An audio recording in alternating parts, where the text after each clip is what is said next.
Lido o texto, permaneça com a sua Bíblia aberta na passagem, por favor. Paulo escreve assim: e para que não me ensoberbecesse com a grandeza das revelações, foi-me posto um espinho na carne, mensageiro de Satanás, para me esbofetear, a fim de que não me exalte. Por causa disto, 3 vezes pedi ao Senhor que o afastasse de mim. Então ele me disse: a minha graça te basta, porque o poder se aperfeiçoa na fraqueza. De boa vontade, pois, mais me gloriarei nas fraquezas, para que sobre mim repouse o poder de Cristo. Pelo que sinto prazer nas fraquezas, nas injúrias, nas necessidades, nas perseguições, nas angústias por amor de Cristo. Porque quando sou fraco, então é que sou forte. Amém? Vou falar sobre glória e sofrimento. Glória e sofrimento. Bom, é sabido de todos que a segunda carta de Paulo aos Coríntios é a sua carta mais pessoal. É a carta onde Paulo mais abre o coração para relatar os sofrimentos que passou ao longo do seu ministério. Vocês podem conferir isso comigo. No capítulo 2, verso 4, ele confessa isso. Quando diz assim: porque no meio de muitos sofrimentos e angústias de coração vos escrevi, com muitas lágrimas, não para que ficasseis entristecidos, mas para que conhecesseis o amor que vos consagro em grande medida. Ele vai dizer no capítulo 1, versículo 8 o seguinte: porque não queremos, irmãos, que ignoreis a natureza da tribulação que nos sobreveio na Ásia, porque foi acima das nossas forças, a ponto de desesperarmos até da própria vida. Então, se você está passando esse tipo de angústia, se você já está sofrendo a ponto de achar: meu Deus, eu não estou aguentando mais, parece que eu vou sucumbir, parece que eu vou naufragar, é maior que minhas forças. Entenda que Paulo estava lidando com isso também. Mas esta carta foi escrita não só para abrir o coração e falar do seu sofrimento, mas esta carta é uma espécie de tratado de autodefesa. Não só a defesa do Evangelho, mas defesa do seu apostolado. Porque depois que Paulo saiu de Corinto, e ele ficou lá 1 ano e 6 meses, aquela capital da Caia, plantando a igreja, aquela igreja foi a igreja que mais Paulo amou, mas foi a igreja que mais fez Paulo sofrer. A ponto de algumas pessoas ali acharem que Paulo era um impostor. Quando Paulo foi pastor da igreja, a igreja não pagou o salário de Paulo. Foi preciso que irmãos pobres da Macedônia sustentassem Paulo em Corinto, para Paulo ser pastor da igreja de Corinto. E depois que Paulo saiu, chegaram os falsos apóstolos, com a sua empáfia, com a sua arrogância, com as suas falsas credenciais, dizendo para a igreja de Corinto que Paulo não era um verdadeiro apóstolo, que Paulo não tinha credenciais, que Paulo não tinha as experiências místicas, estáticas, arrebatadoras que precisava ter para ser um verdadeiro apóstolo. Então Paulo, nesta carta, ele vai fazer uma espécie de defesa do Evangelho e defesa do seu apostolado, e eu peço que você observe comigo. Veja aí capítulo 11, versos 4 a 6. Olha o argumento dele.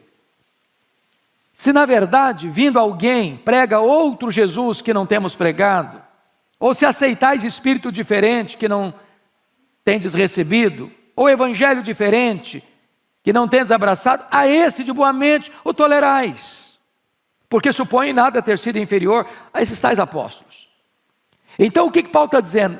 É que a igreja de Corinto, que não dera acolhida a ele, como deveria ter dado, enquanto lá esteve, agora está acolhendo, com portas abertas, com coração franqueado, os falsos apóstolos, que enaltecem a si mesmos. Veja comigo, no capítulo 10, no versículo 17, e 18, o que ele diz? Aquele, porém, que se glorie, glorie-se no Senhor, porque não é aprovado quem a si mesmo se louva, e sim aquele a quem o Senhor louva. Notinha de rodapé.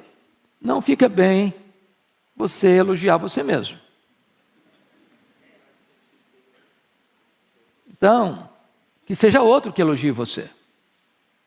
Os falsos apóstolos estavam se auto-elogiando. E Paulo diz, eles estão na contramão, até do bom senso. Mas tem mais, olha comigo aí, por gentileza, o capítulo de número 11, versos 18 a 20. O que ele vai dizer? E posto que muitos se gloriam segundo a carne, também eu me gloriarei. Porque sendo vós sensatos, de boa mente, tolerais os insensatos. Ele está usando uma linguagem irônica. Tolerais quem vos escravize, quem vos devore, quem vos detenha, quem se exalte, quem vos esbofeteie no rosto. Ele está fazendo uma crítica aos falsos apóstolos e uma crítica à igreja. Porque os falsos apóstolos se elogiavam, se enalteciam. E a igreja está sendo explorada por esses falsos apóstolos. Eles não estavam atrás do povo, estavam atrás do dinheiro do povo. Queriam explorar o povo, queriam usurpar o povo. E a igreja dando espaço para essa gente. Mas tem mais. Olha aí comigo, capítulo 11, versículo 30. Se tenho de gloriar-me, gloriar-me-ei no que diz respeito à minha fraqueza. Então eu quero terminar esse pano de fundo para entrar no texto. Paulo foi levado, na defesa do seu apostolado, a fazer uma coisa que ele não concordava em fazer. Em se autoelogiar, em se autopromover.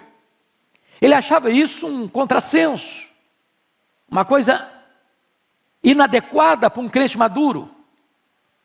Porém, uma vez que os falsos apóstolos estavam dizendo e espalhando na igreja de Corinto que Paulo não tinha credenciais, que Paulo não tinha experiências tão arrebatadoras como as deles, que Paulo não era um homem qualificado, então Paulo forçosamente vai registrar uma espécie de experiência que era única dele, que nenhum outro tivera na semelhança dele, para mostrar suas credenciais. E aí é o que vai fazer no capítulo 12, versos de 1 a 6. Claro que ele é tão modesto que não é capaz de botar na primeira pessoa, mas ele vai dizer o seguinte: olha, eu conheci um homem, ele está falando dele mesmo, que no corpo ou fora do corpo eu não sei, Deus o sabe, foi arrebatado até o terceiro céu. Primeiro céu é o céu que você vê a olho nu. Segundo céu é o céu do espaço sideral. Terceiro céu é o céu da habitação e do trono de Deus. Ele tivera outras visões, né? A Bíblia diz que ele teve uma visão lá no caminho de Damasco, quando ele foi convertido. A Bíblia diz que ele teve uma visão em Trode: passa a Macedônia e ajuda-nos. A Bíblia diz que ele teve uma visão em Jerusalém: coragem, Paulo, porque assim como você deu testemunho aqui em Jerusalém, eu quero que você dê testemunho a Roma. Ele teve uma visão do anjo de Deus no navio, à beira de um naufrágio: coragem, nenhum desses 276 que estão no navio vão perecer, eu entreguei toda essa gente na sua mão. Mas agora, ele conta uma experiência de êxtase. E ele, ao ser arrebatado até o terceiro céu, ouviu palavras inefáveis, que não podem ser ditas, pela beleza, pela grandeza, pela majestade. E então, ele entra no texto que nós lemos, para mostrar uma coisa: Deus tempera na nossa vida glória e sofrimento. Porque se a nossa vida fosse feita só de glória, só de experiências sublimes, de êxtase, de arrebatamento, de sucesso, de grandeza, de conquista, de prosperidade, de saúde, nós correríamos um grande risco de ficarmos com o narizinho empinado, com o peito estufado, agasalhando na nossa vida soberba. Então, entrando no texto, eu quero conversar com vocês sobre 7 verdades que estão nesse texto. A primeira delas, está aí no versículo 7, parte A. E para que não me ensoberbecesse com a grandeza das revelações. A grandeza das revelações. Irmãos, Deus tantas vezes nos permite ter momentos de êxtase. Eu não diria a você que teríamos a experiência de Paulo ou de João, sobe para aqui, eu te mostrarei as coisas que devem acontecer. Mas Deus nos dá experiências tão incríveis, de comunhão com Ele, de intimidade com Ele, daquele gozo inefável, daquela alegria indizível e cheia de glória, daquela percepção da beleza de Cristo, da glória de Cristo, aquela compreensão da riqueza das verdades eternas, do céu, da bem-aventurança eterna. Quantas experiências maravilhosas, quantas noites em que os céus se abriram e a luz celestial inundou a sua alma, quantas visitações poderosas do Espírito Santo na sua vida, na minha vida, na nossa vida. Nós temos isso. Paulo teve isso, a grandeza das revelações. É claro que ele está tratando aqui daquela experiência de ser arrebatado ao terceiro céu, de ouvir palavras inefáveis, de ter as verdadeiras credenciais do seu apostolado. Mas aí, notem comigo, vem o segundo ponto, que é o doloroso espinho na carne. Confira comigo a parte B do verso 7. E para que não me ensoberbecesse com a grandeza das revelações, foi-me posto um espinho na carne. Preste atenção nessa expressão, espinho na carne. A pergunta primeira é, de onde procede o espinho na carne de Paulo? E a resposta óbvia é, procede de Deus. E você diz, mas Deus não é bom? Ele é bom. Mas o espinho na carne não nos faz sofrer? Faz. Mas então, se Deus é bom e Ele é, e se o espinho na carne nos faz sofrer, por que Deus permite o espinho na carne? Por que um crente sofre? Por que um crente pega Covid? Por que um crente é entubado? Por que um crente fica numa cama anos? Por que um crente perde emprego? Por que um crente sofre um revés na vida financeira? Porque um crente enfrenta angústias na alma, ou tribulações tais, ou perseguições tais, a ponto de desesperar-se da própria vida. E a resposta está clara, para que eu não me ensoberbecesse. Deus tempera glória e sofrimento. Bom, a segunda pergunta é, o que é esse espinho na carne de Paulo? Aqui não há um consenso. Esta palavra espinho só aparece aqui em todo o Novo Testamento. E a palavra é uma estaca que entra, rasga a carne e produz sofrimento. Não houve consenso na história da igreja sobre isso. Para Calvino, o espinho na carne eram as angústias espirituais de Paulo. Para Lutero, eram as perseguições sofridas.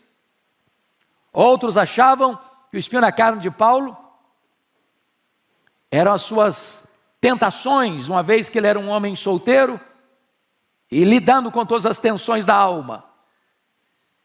Mas eu quero crer, e até estou convencido disso, embora não seja unanimidade esse entendimento, que o espinho na carne de Paulo era uma enfermidade física. Só para você chegar comigo a essa conclusão, vire 2 páginas da sua Bíblia. Gálatas 4, 13 a 15. Paulo saiu de Antioquia da Síria, foi para a região da Galácia.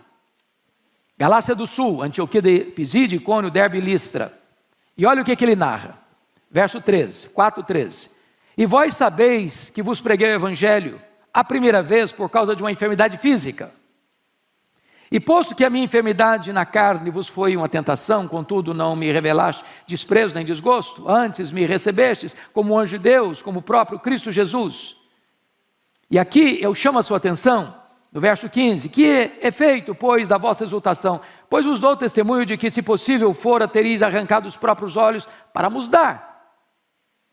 Então, há uma ideia muito eloquente entre os estudiosos que Paulo contraiu uma doença entre a sua saída de Antioquia da Síria e a sua chegada no destino da primeira viagem missionária.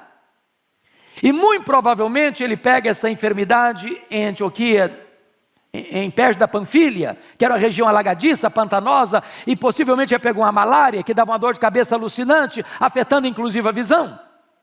Porque os crentes queriam arrancar os próprios olhos para dá-los a Paulo. Isso não faz sentido se Paulo não tivesse uma enfermidade que afetasse a sua visão.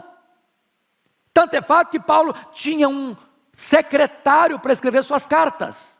Por que não escrevia ele mesmo? Eu acho mais fácil eu mesmo escrever do que ditando para outra pessoa escrever. O raciocínio fica mais rápido, mais claro. Paulo chegou a chamar o sumo sacerdote de parede branqueada. Talvez ele não enxergasse tão claro, tão lúcido. O certo é, meus irmãos, que a enfermidade foi colocada nele, e talvez é isso que ele está falando, esse espinho na carne, para acicatar e trazer sofrimento, para que ele não se ensoberbecesse. Então eu quero dizer a você que muitos crentes ainda hoje sofrem. Você está sofrendo? Você lida com enfermidade crônica? Precisa tomar remédio todo dia, todo dia? Pois é, às vezes Deus equilibra glória e sofrimento, para que a gente não se ensoberbeça. Terceira lição do texto, as bofetadas de Satanás. Olha aí o versículo 7, a parte C. Veja comigo. Foi-me posto um espinho na carne, mensageiro de Satanás, para me esbofetear, a fim de que eu não me exalte. Você pode perguntar, bom, mas para um pouquinho aí. O espinho na carne vem de Deus. E como é que se veio de Deus, Satanás bate na minha cara com esse espinho? Porque esta é a tarefa de Satanás. Quando a providência é carrancuda, e às vezes Satanás chega para você e diz assim, está vendo aí, ó? Você não é crente?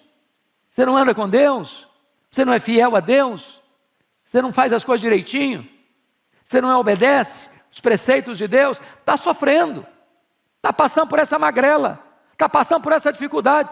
Olha o seu vizinho lá, ó, não é crente igual a você, não anda com Deus igual a você, ele não reconhece Deus como você, ele não vive como você, está lá num vidão.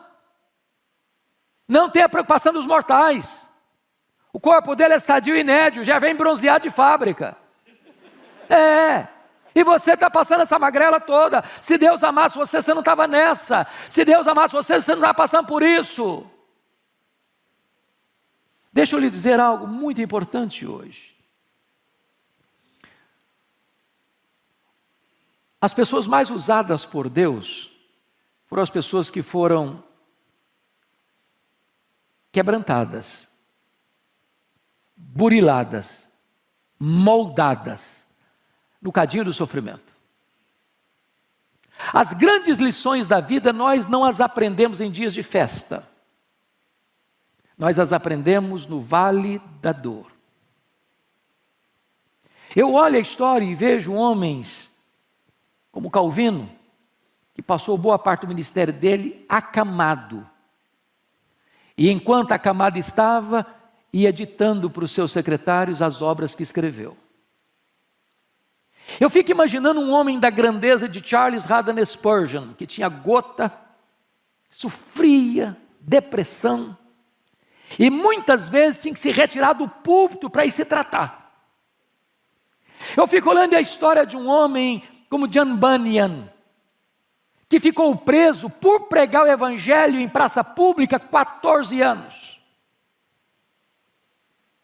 Eu fico olhando a história de um David Brainerd, que foi o missionário mais piedoso do século XVIII, e que morre precocemente aos 29 anos, experimentando um poderoso reavivamento espiritual entre os índios peles vermelhas, índios canibais, mas levando a eles a esperança do evangelho.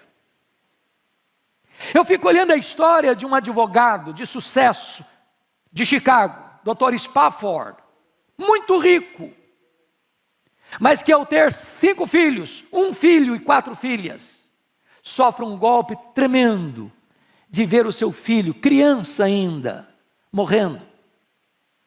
De ver um incêndio que quase destrói Chicago no século XIX e ele perdendo grande parte da sua fortuna.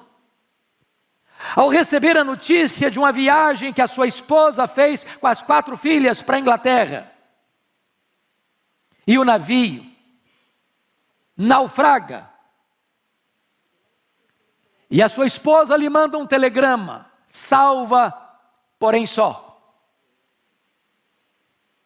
E ao viajar para encontrar a sua amada esposa, diante daquele drama terrível, o Deus que inspira canções de louvor nas noites escuras, coloca no coração dele esta música: se paz a mais doce me deres gozar, se dor a mais forte sofrer, ó seja onde for, tu me fazes saber que feliz com Jesus sempre sou.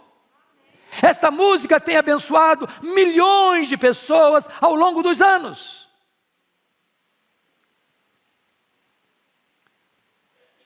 Se Deus está permitindo você passar por um espinho na carne, e se Satanás está batendo no seu rosto com esse sofrimento, entenda uma coisa: o seu sofrimento vai ser uma fonte de consolo para muita gente. Porque é Deus quem nos consola em toda a nossa angústia, para consolarmos outros que estiverem passando pelas mesmas angústias com que nós fomos consolados por Deus.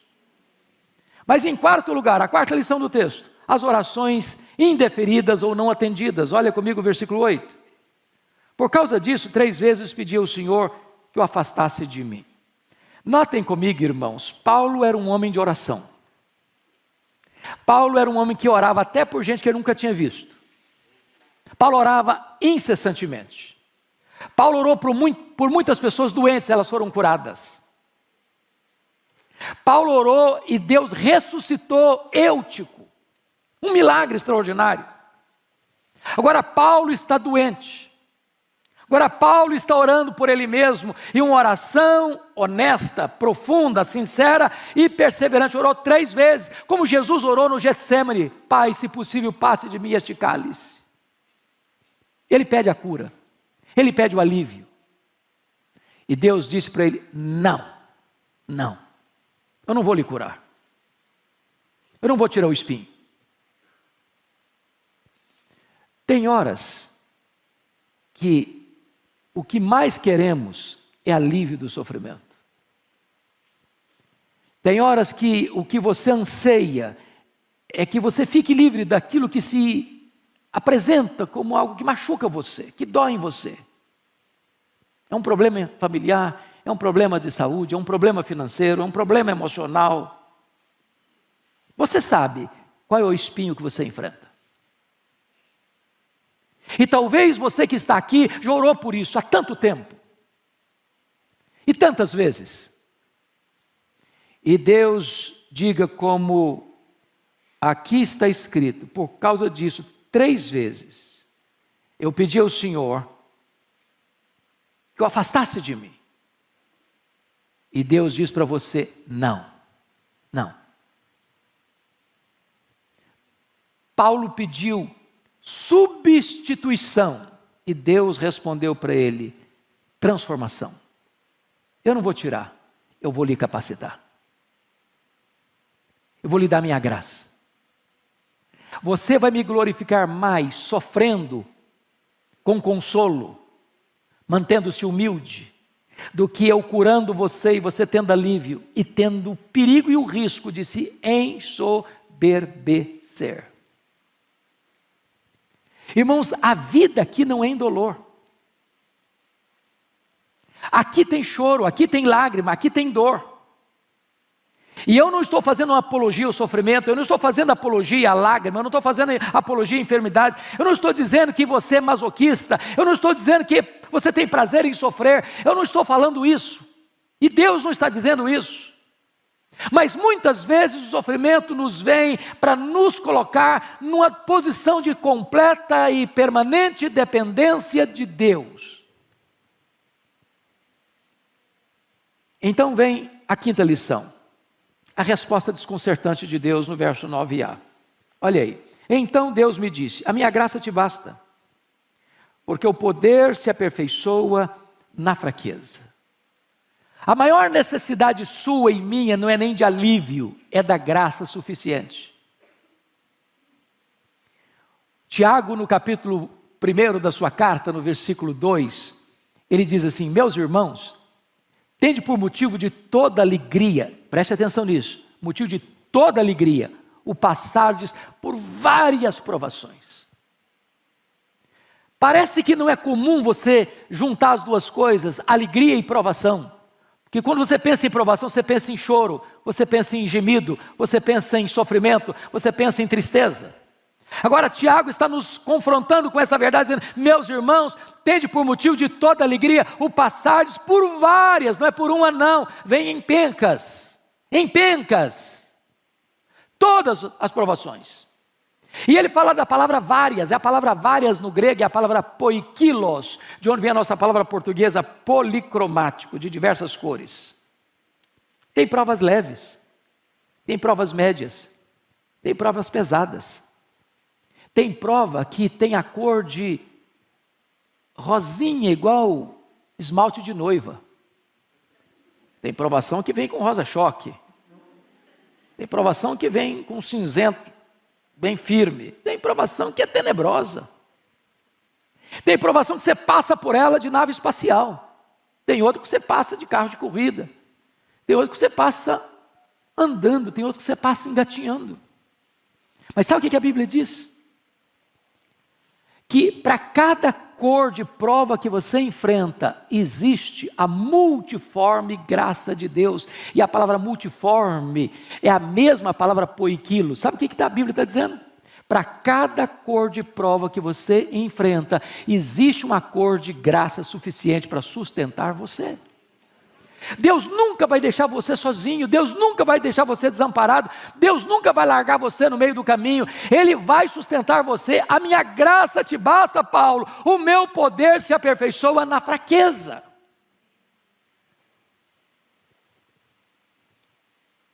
Então vem a sexta lição, a rendição obediente. Confira comigo o verso 9b, por gentileza. E o versículo de número 10a, ele diz assim: de boa vontade, pois, mais me gloriarei nas fraquezas, para que sobre mim repouse o poder de Cristo. Pelo que sinto prazer nas fraquezas, nas injúrias, nas necessidades, nas perseguições, nas angústias, por amor de Cristo. Meus irmãos, tem muita gente que quando recebe um não de Deus se revolta. Não é verdade? Tem outras pessoas: Deus me decepcionou, eu pedi para Ele, não me atendeu. Deus já também vou sair da igreja, porque na hora que eu precisei de Deus, Deus me disse um não. Tem outras pessoas que ficam apáticas, param de orar, não acolhem com submissão e humildade a resposta divina. Paulo, ao Deus ter respondido para ele: meu filho, eu não vou tirar o espinho na carne, eu vou lhe dar minha graça, a minha graça é suficiente, o meu poder se aperfeiçoa na fraqueza. Ele disse: Deus, então ele responde: de boa vontade, pois, eu mais me gloriarei nas fraquezas, para que o poder de Cristo repouse em mim. O que Paulo está dizendo aqui, irmãos, nenhuma pessoa que não seja cristã vai entender, não vai entender. O que ele diz no verso 10 é algo incompreensível para nós, sem a graça, sem o Espírito Santo agindo na nossa vida, pelo que sinto prazer. Olha que prazer, hedonismo, é a filosofia mais presente neste mundo. Gasta-se bilhões e bilhões de dólares todo ano para patrocinar prazer, diversão. As pessoas estão à cata de prazer. E Paulo vai dizer o seguinte: pelo que sinto prazer, em quê? Nas fraquezas, nas injúrias, nas necessidades, nas perseguições, nas angústias. Você diz: isso aí é masoquismo, isso não é cristianismo. Quem tem prazer de sofrer? Quem gosta de sofrer? Ninguém, nem você nem eu, nem Paulo, nem a Bíblia ensina isso. O que Paulo está dizendo aqui é que ele tem prazer por amor de Cristo, não é prazer no sofrimento pelo sofrimento, é porque ele sabe que Deus é soberano, Deus está no controle, e Deus está trabalhando em você, Deus está moldando você, Deus está burilando você. O próprio Jesus aprendeu pelas coisas que sofreu, e os sofrimentos do tempo presente não são para comparar com as glórias por vir a serem reveladas em nós. A nossa leve e momentânea tribulação vai produzir para nós eterno peso de glória, acima de toda comparação. É o propósito de Deus no sofrimento, e não o sofrimento em si. Então, irmão, não se rebele contra Deus, não se insurja contra Deus, não endureça o seu coração, não seja como a mulher de Ló, amaldiçoa Deus e morre, Jó. Não. Deus não é sádico. Deus não desperdiça sofrimento na vida de seus filhos. Se você está passando por uma luta, entenda isso: Deus está no controle, Deus é bom, Deus é Pai, Ele está trabalhando por você, Ele está trabalhando em você, para depois trabalhar através de você. Mas finalmente, o último ponto, sétimo ponto que eu quero destacar, agora é a constatação confiante. Olha a parte B do verso 10. Porque quando sou fraco, então é que sou forte. Isso é um paradoxo. É um paradoxo. O homem que se vangloria na sua força, ele é fraco. Mas o homem que confia em Deus na sua fraqueza, ele é forte. Por isso a Bíblia diz: não se glorie o sábio na sua sabedoria, não se glorie o rico na sua riqueza, não se glorie o forte na sua força, mas antes glorie-se em conhecer a Deus.